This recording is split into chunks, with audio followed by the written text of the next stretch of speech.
Terça-feira, 30 de setembro.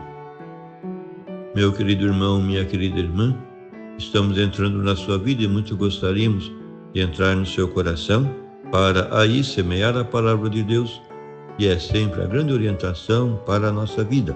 Nesta terça-feira celebramos a memória de São Jerônimo, bispo e doutor da Igreja, e a liturgia nos apresenta o Evangelho de São Lucas, capítulo 9, versículos 51 a 56. Estava chegando o tempo de Jesus ser levado para o céu. Então ele tomou a firme decisão de partir para Jerusalém e enviou mensageiros à sua frente.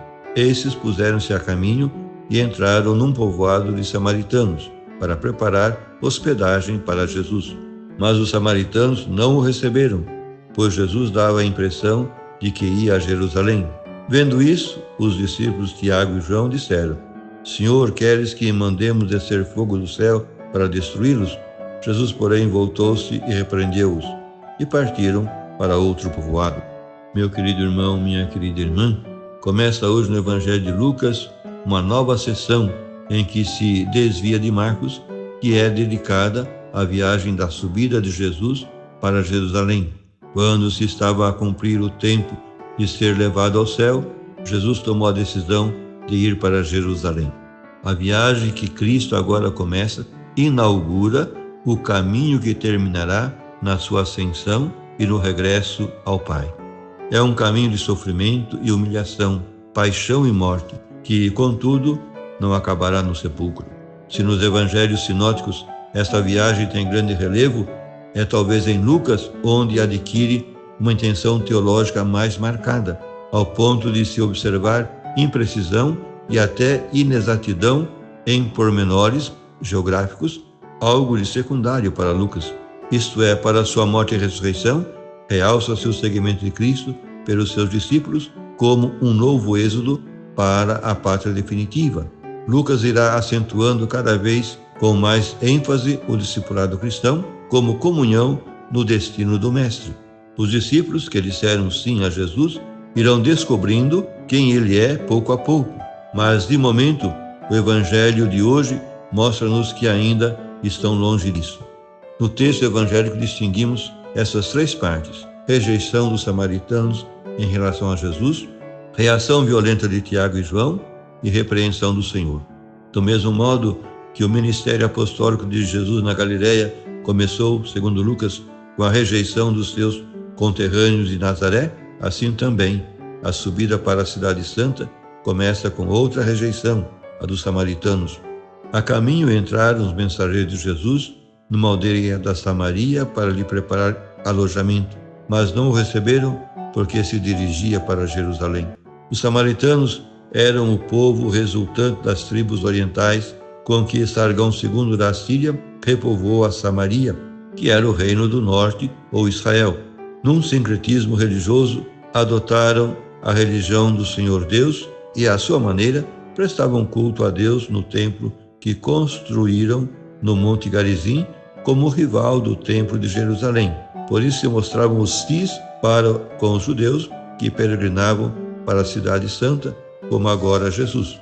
Perante o fato, a reação de Tiago e João foi de vingança. Senhor, queres que mandemos descer fogo do céu para os consumir? Com razão, deu Jesus aos dois discípulos o apelido de filhos do trovão. Mas Cristo, que rejeitou sempre a violência como método do reino, e inclusive como defesa pessoal, repreendeu-os, dizendo: Não sabeis de que espírito sois? O Filho do Homem não veio para perder a vida dos homens, mas para salvá-la. Os discípulos, que vão acompanhando o Messias no seu caminho para Jerusalém, não têm ainda ideias claras do que esse seguimento significa. Estão ainda agarrados às velhas categorias messiânicas do poder e do domínio triunfalista. Por isso, não sabem encaixar a rejeição dos samaritanos. Jesus deixa claro que o seu seguimento não é motivo nem sequer ocasional de intransigência, intolerância e fanatismo religioso, algo que infelizmente poderiam testemunhar da história passada e presente. Seguir Jesus Cristo e professar o seu Evangelho não é esmagar e avassalar, impor-se pela força e desprezar outros modos de entender a vida e a religião, fechando-nos assim aos outros homens. A atitude justiceira dos filhos do trovão persiste ainda entre alguns crentes quando têm de enfrentar o mal do mundo e dos humanos. Por que é que Deus permite o poder e a arrogância dos maus que oprimem os bons? Contudo, Jesus mostra-se tolerante e paciente. Ainda é tempo da misericórdia de Deus, que adia a sua justiça para o final, como ensina a parábola do joio no meio do trigo. Cristo prefere o fogo do seu amor aos homens, a quem veio salvar e não condenar. Por esse fogo vindicativo há de optar o cristão, o amor que vence o mal com o bem e põe brasas acesas sobre a cabeça do inimigo que nos rodeia.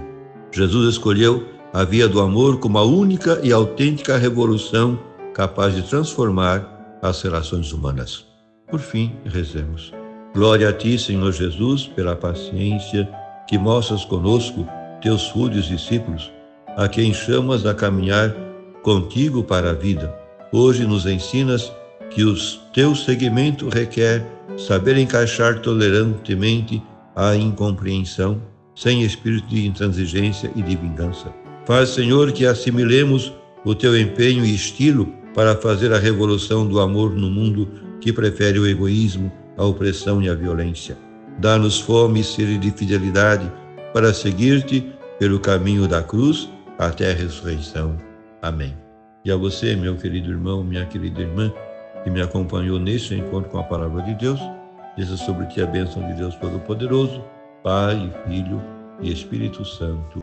Amém.